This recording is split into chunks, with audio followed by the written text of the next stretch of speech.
오늘 우리에게 주신 하나님의 말씀은 로마서 1장 1절에서 2절과 빌립보서 3장 13절에서 14절 말씀입니다.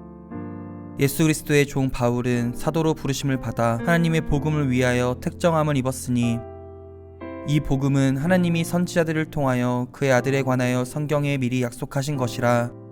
형제들아, 나는 아직 내가 잡은 줄로 여기지 아니하고 오직 한 일, 즉 뒤에 있는 것은 잊어버리고 앞에 있는 것을 잡으려고 표대를 향하여 그리스도 예수 안에서 하나님이 위에서 부르신 부름의 상을 위하여 달려가노라.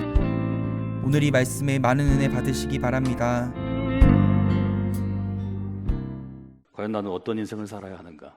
우리가 생각해 보면 뚜렷한 목표점은 보이는 게 좋고요, 수치로 표시할 수 있어야 되고 명확해야 되기 때문에 한동안 경영에 관련된 기업체에서는 스마트라는 약자를 가지고 주로 세미나들을 진행했습니다. 수치로 표현되고 선명하고 분명해야 사람이 목표점을 이룰 수 있다는 거죠.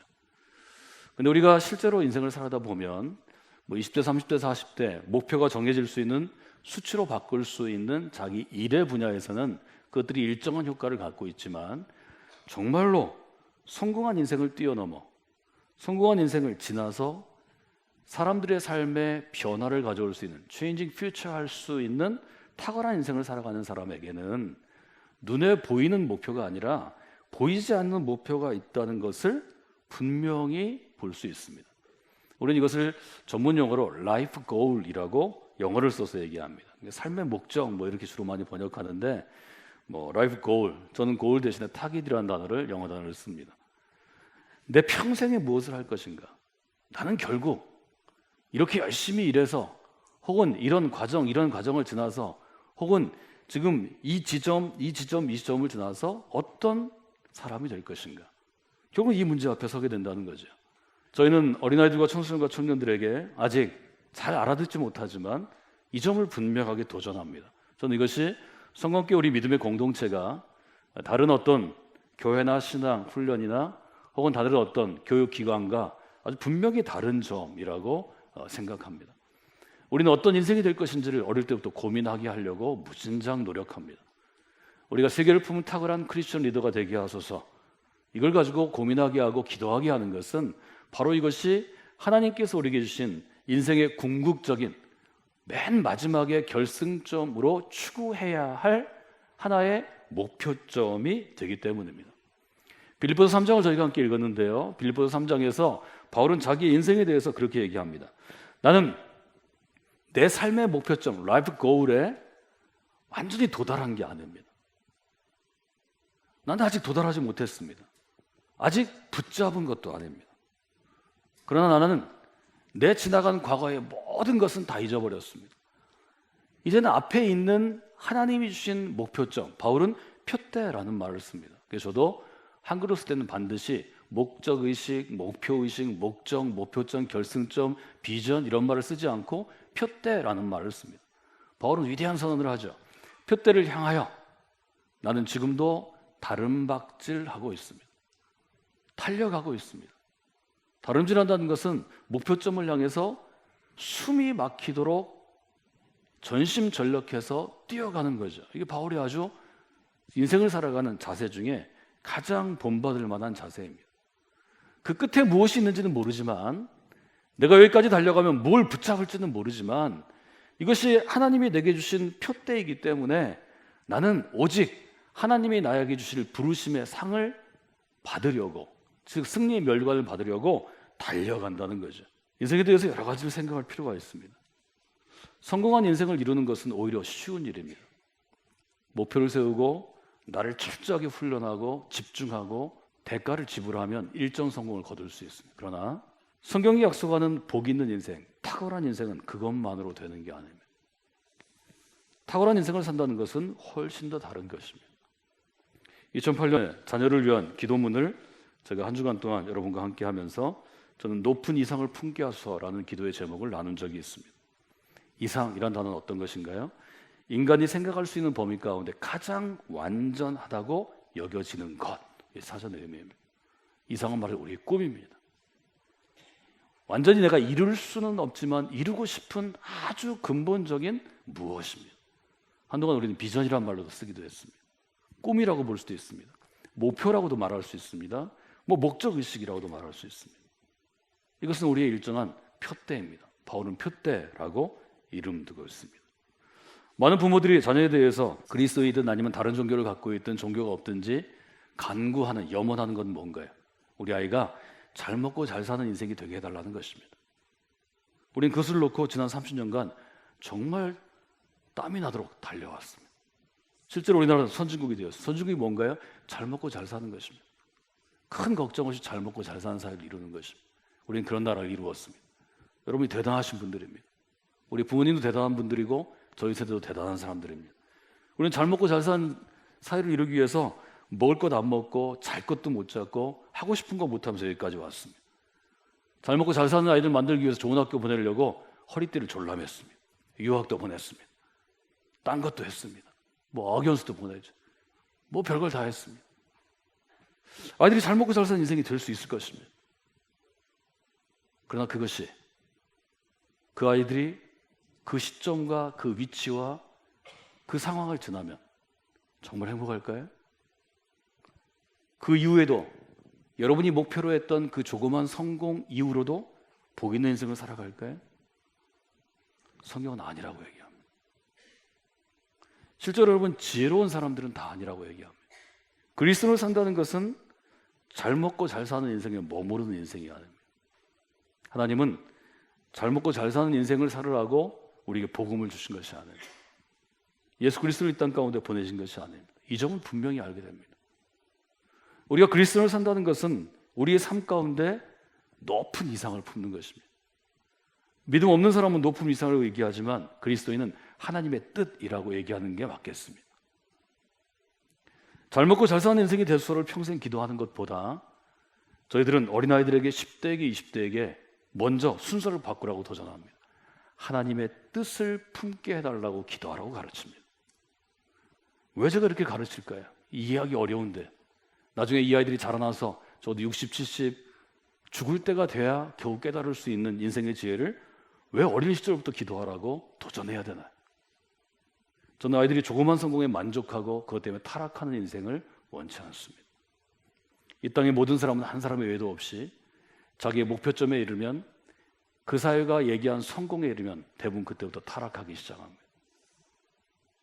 그때부터 자기를 자랑하고 자기보다 못한 사람은 업신여기기 시작하고 그때부터 자기 것을 쌓아두려고 노력합니다. 여러분, 그것은 하나님이 가장 경계하시는 것입니다. 그 순간에도 우리가 그리스도인으로 살려고 더 성공한 인생을 뛰어넘어 탁월한 인생으로 살기 위해서는 하나님의 뜻이 우리 영혼의 중심에 자리 잡고 있어요. 이것을 우리는 신앙이라고 부릅니다. 왜 그렇습니까? 그리스도인으로 산다는 것은 그 한 사람의 인생을 향하여 하나님이 뜻을 품으신 것입니다. 하나님은 선택한 사람에 대해서는 기대하십니다. 이 인생이 이렇게 살았으면 좋겠다. 하나님이 기대하신다는 것은 그 인생 가운데 하나님의 소망이 있다는 것입니다. 이것을 우리는 소망이라고 부릅니다. 우리가 세상에 살을 때 세상의 가치에 따르면 성공하지 못한 사람으로 평가받을 수 있습니다. 그런 부분이 많이 있습니다. 부족하고 열악한 부분도 있고 상황도 좋지 않고 우리는 흙수저일 수 있습니다. 그러나 우리가 믿음으로 살아갈 때에는 하나님의 나라에서는 세상의 가치에 따라 하나님이 우리를 보시는 게 아니고 우리를 그리스도의 사람으로 부를 때 그 인생 가운데 하나님의 뜻을 두시고 하나님의 기대를 두시고 하나님의 소망, 하나님의 꿈을 두시기 때문에 소중하다고 인정해 주십니다. 바울은 이것을 우리가 시장바닥에 나가면 그저 500원, 1000원에 살 수 있는 이런 질그릇 가운데 온 세상보다 더 소중한 보물을 담은 것과 같다고 표현했습니다. 그래서 사실은 어린 시절부터 청소년 시절부터 청년 시절부터 내 인생을 향한 하나님의 뜻을 깨닫는 것이 가장 중요합니다. 나는 하나님의 은혜 안에서 소중한 사람이구나. 나는 정말 이 세상이 범접할 수 없는 높은 이상과 높은 뜻을 품고 살아야 하는 사람이구나. 내가 성공할 수도 있고 세상이 원하는 대로 좀 성공하지 못한 삶을 살 수도 있지만 어디서나 이 하나님의 기대와 하나님의 뜻과 하나님의 소망을 품고 있으면 나는 정말 아름다운 곳에 쓰임받는 인생이 될 수 있겠구나. 저는 이 순서가 제일 중요하다고 생각합니다. 저는 여러분들에게 이렇게 기도하도록 분명하게 좀 말씀을 드렸습니다. 이것은 바울의 삶에서 더욱 드러나는 것입니다. 바울은 유대인의 기준에서 보면 성공한 인생이었습니다. 빌립보서 3장 4절 5절 6절에 잘 드러납니다. 그런데 그는 하나님 안에서 탁월한 인생으로 나아갑니다. 탁월한 인생으로 나아갔을 때 그는 이스라엘 중에 이스라엘이요 히브리인 중에 히브리인이요 바리새파 중에서 가장 열심히 있는 사람이라고 자랑하던 그의 자랑이 바뀌는 것을 체험합니다. 로마서 1장이 그걸 잘 드러내주죠. 바울은 자기를 딱 두 가지로 주장합니다. 나는 그리스도의 종입니다. 종은 어떤 것인가요? 종은 도구일 뿐입니다. 바울의 시대에 스스로 종이 되고 싶어하는 것은 아무도 없습니다. 다 자유인이 되고 싶어하고 주인이 되고 싶어합니다. 바울은 내가 스스로 종이 되었다고 표현합니다. 종은 두 가지 의미에서 굉장히 가치 있는 선택이죠. 종은 주인이 있다는 뜻입니다. 바울은 왜 자기를 종이라고 표현했는가 하면 예수님만이 나의 주인이라 라는 고백이 있었기 때문입니다. 종은 또 명령을 받는데 주인 명령대로 살아갑니다. 이것이 종의 일생입니다. 바울은 자기를 그렇게 표현하는 거죠. 예수님이 나의 주인이십니다.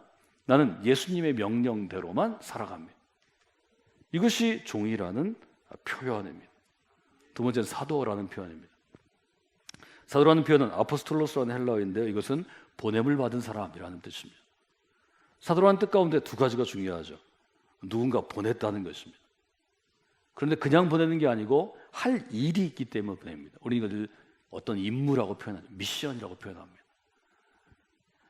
바울은 내가 이 땅 가운데 보냄을 받은 사람인데 할 일이 있기 때문에 보낸 것이고, 하나님은 내가 이 할 일을 끝내기 전까지는 나를 이 땅에 두시고 사용하신다고 고백합니다.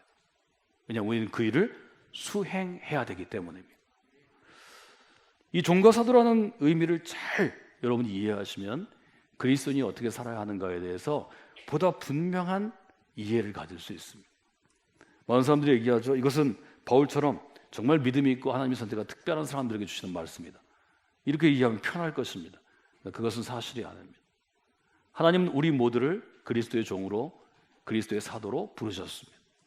이것이 종교개혁의 신학적인 고백입니다. 우리는 그렇게 고백합니다. 우리는 그리스도의 종으로, 그리스도의 사도로 살아가기 위해서 택정함을 받았습니다. 택정함이란 쉽게 우리말로 이야기하면 따로 세우는 것입니다. 복음을 위하여 하나님이 우리를 세상과 분리해서 따로 세우시고 우리를 지켜주시고 인도해 주신다는 뜻입니다. 이 종과 사도와 택정함, 이것이 바울이 세상에서 유대인으로 성공한 인생이 아니고 하나님의 탁월한 인생을 선택했을 때, 그 부르심에 순종했을 때 하나님이 주신 것입니다. 그래서 우리는 바울을 뭐라고 부르는가 하면 자기의 해야 할 일을 아는 사람, 사명을 아는 사람이라고 부릅니다. 여러분 모두가 걸어갈 길이 이 길입니다. 여러분이 그리스도인이 됐을 때 하나님은 여러분이 잘 알든지 알지 못하든지, 동의하든지 동의하지 않든지, 깨닫든지 깨닫지 못하든지 이 땅 가운데 하나님의 뜻을 여러분의 인생에 세우셨습니다. 우리는 그 하나님의 뜻을 이루기 위해 살아가는 사람입니다. 우리는 이런 사람을 그리스도인이라고 부르고 이렇게 고백하는 것을 그리스도교 신앙이라고 부릅니다. 우리 모두는 그런 사람입니다. 우리 자녀를 위해도 저희는 그렇게 기도해야 된다고 생각합니다. 하나님, 이 아이가 제게 선물로 주신 이 아들과 딸이 사명을 아는 사람이 되게 하여 주시옵소서. 사명을 아는 사람의 특징은 무엇인가요? 표대를 향하여, 주님이 세우신 표대를 향하여 달려가는 사람들입니다. 이 아이가 표대를 향하여 다름질하는 인생으로 살아가게 하여 주시옵소서. 또 하나 이렇게 제목을 바꿀 수도 있겠습니다. 저는 이 땅의 그리스도인들이 하나님 은혜 가운데 하나님 주시는 복된 길을 걸어간다고 믿는 사람입니다. 그러나 그 길을 걷다 보면 우리는 정직한 패배 옆에 설 때가 너무 많이 있습니다. 한국 사회에서 우리는 패배할 때가 많이 있을 것입니다. 그때 우리는 거기에 머무르지 아니하고 세상에서의 성공한 인생이 아니라 하나님의 관점에서 탁월한 인생으로 나아가도록, 그때가 더 분발하고 노력하고 믿음이 필요한 때입니다. 저는 이렇게 기도하기를 원합니다. 하나님, 우리의 자녀들이 성공한 인생에 머무르지 아니하고 탁월한 인생으로 쓰임받게 하여 주시옵소서. 이것이 오늘 제가 여러분과 나누는 바울의 인생에서 볼 수 있는 신앙의 제목입니다. 이 기도를 하면서 아이를 아끼는 한 사람의 부모로서, 아이가 잘 먹고 잘 살기를 바라는 부모로서는 갈등이 있습니다. 여러 가지 생각할 일이 있습니다.